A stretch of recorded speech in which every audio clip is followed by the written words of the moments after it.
এই ছোট লোক অশিক্ষিত কোথাকার, তোর আছে আপনি এই সাইড দিয়ে যান। এই তোর তো সাহস কম না, দিব কিন্তু। ওরে বাবা, গাড়ির বড়াই দেখাচ্ছি তোকে মজা। যাবো সাইড দিয়ে, তাই না? কেন তুই যেতে পারিস না?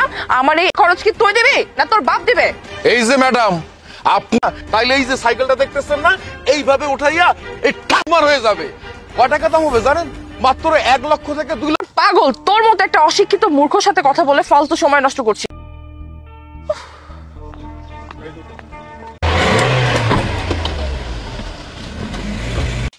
আজকে গাড়ি দিয়ে ঘুরে এত মজা লেগেছে, নিজেকে একটা বড়লোক লেগেছে। আচ্ছা, তুই গাড়ি দিয়ে কাউকে মেরে টেরে দিস? চালিয়েছে আমার ফ্রেন্ড, ও খুব ভালো ড্রাইভ করে, আর কারোর সাথে কোনো ইচ্ছা করেছিল ওকে উড়িয়ে দেয় একদম গাড়ি দিয়ে। কি যে ঝামেলা টামেলা কি রে? স্যারটা আবার কে? আরে শোন, ফ্যাক্টরি আছে, টাকা পয়সা গাড়ি বাড়ির কোনো কিছু অভাব নাই। অনেক সারেদের টাকা পয়সা কোনো কিছু অভাব নাই। আর শোন, গাড়িটা নিলাম। আচ্ছা আঙ্কেল, আমাকে কি 2 থেকে 3 কেন টাকা এনে দিব? না না, আসলে বাবাকে যদি কোনো সেকেন্ড হ্যান্ড গাড়ি কিনতে পাওয়া যায় তাহলে নিজে একটা গাড়ির মালিক হতাম। দেখি আমি স্যারের সাথে আলাপ করে দেখি, স্যারের অফিসে যদি কোনো পোস্ট খালি তাহলে আমি তোরে দিলাম, তাহলে সেই টাকা দিয়ে তুই গাড়ি কিনে দিতে পারবি। হ্যাঁ। আর শোন, এই ভর দুপুরবেলা কোথায় যাবি? বাসায় ভালো। না আঙ্কেল, আজকে না, আরেকদিন আসবো, এমনি তো অনেক লেট হয়ে গেছে। কথা বলবো এখন। হ্যাঁ আচ্ছা, ওকে। আসসালামু আলাইকুম স্যার। ওয়ালাইকুম সালাম। কিছুদিন আগে 7 লক্ষ টাকা আপনাকে দিয়েছিলাম। আচ্ছা আপনি একটা কাজ করুন। একটা কথা কই, আপনার কাছ থেকে যে 5 লাখ টাকা নিছিলাম, ওই টাকা দিয়ে 1 লক্ষ টাকা দিয়ে সেকেন্ড হ্যান্ড একটা গাড়ি কিনেছেন। আরে আপনি এটা কি কাজ করতে? পয়সা যা লাগতো আমি আপনাকে টাকা পয়সা দিতাম, কেন আপনি পুরনো একটা গাড়ি কিনতে যাবেন? আর ওই চাকরির পরে একটা প্রাইভেট কার কিনবে স্যার। আচ্ছা ঠিক আছে, সমস্যা নেই, টাকা পয়সা যা লাগে আমি আপনাকে দিয়ে দিব। আমি দেখি যে আমাদের ওখানে কোন পোস্টটা খালি আছে, সেটাতে আমি চাকরি দেওয়ার ব্যবস্থা। আসসালামু আলাইকুম স্যার। ইসলাম দুনিয়া স্যারের মনটাও ভালো। বসে। আমি আমার মাকে নিয়ে এসেছি, আর মায়ের যে কি কি সমস্যা সেটা। জি স্যার, গত কয়েক মাস যাবত আমি কিছুই খাইতে পারি না, শ্বাস নিতে পারি না, হাত পা ব্যথা করে, কোমর ব্যথা করে। ডাক্তার যে দেখামু, আর আমার পোলাটার তো এত সামর্থ্য। আমার ছেলেটা কইলো আপনার কাছে সব সমাধান করে দিবেন আপনি।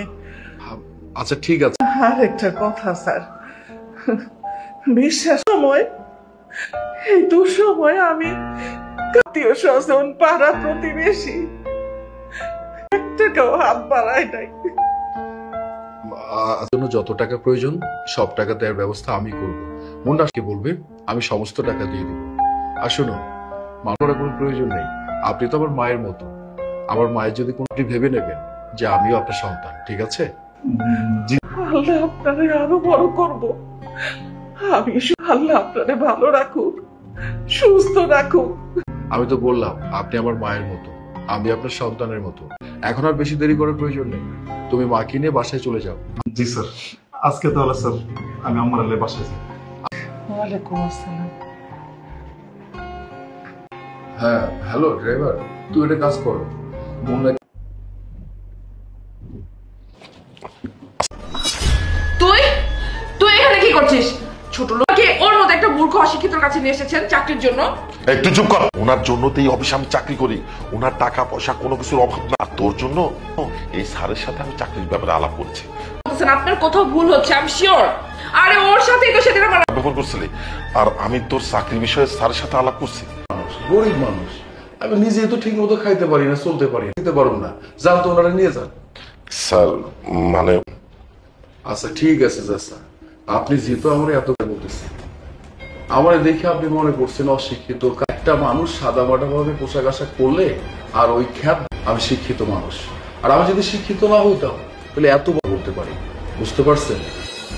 মানুষ কম দামি আর কেউ যদি খ্যাত ভাষায় কথা বলে সে কি অশিক্ষিত হইতাম, কামলা হইতাম, তাহলে তো এত বড় একটা কোম্পানি চালাইতে পারতাম। হাজারের মতো কর্মী আছে।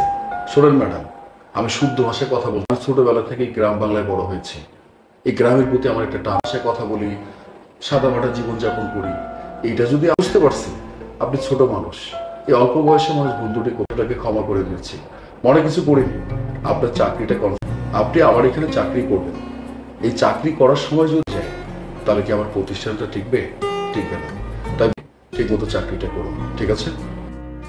চাচা, বুঝি আপনার সাথে অনেক খারাপ ব্যবহার করে ফেলেছি, যা তা বলেছি, মাফ করে দিন। আচ্ছা ঠিক আছে, আমি বুঝতে পেরেছি। আমি আপনার কালকে ওনাকে সময় মতো আসতে বলুন। Thank you sir. সুসংবাদ কিসের? স্যার, আমাদের 1 কোটি টাকার যে আলহামদুলিল্লাহ, আল্লাহর কাছে লক্ষ কোটি শুকরিয়া। থাকেন, এই জন্য আল্লাহর তরফ থেকে আপনার জন্য খুশি হবেন যে টঙ্গীতে আমাদের যে ফ্যাক্টরিটা রয়েছে। মাশাআল্লাহ, খুবই ভালো, আমার শুনে খুব ভালো লাগলো। স্যার, আমাদের যে সাভারের বৃদ্ধাশ্রমটা রয়েছে ওটার মধ্যে নাকি আছে, ইনশাল্লাহ আপনি আগামী মাসে উদ্বোধন করতে পারবেন। ডিজাইনটা দিয়েছি সেভাবেই কিন্তু কাজ করবে, এদিক সেদিক যেন না হয়, বুঝতে পেরেছি? রেস্টুরেন্টটা রয়েছে, আপনার নির্দেশ অনুযায়ী আমরা সেখানে বলি।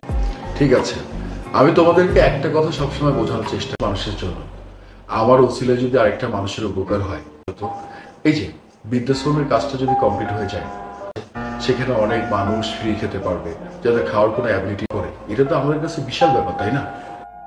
আরেকটা কথা হবে না, বরং আল্লাহ সেটার ওসিলে আরো বেশি কিছু দেবে, বুঝতে পেরেছো? এটার জন্য আমি আবেগে আপ্লুত হয়েছি। তোমরা তাহলে আসো, পরে কথা। আল্লাহ আপনার কাছে লক্ষ কোটি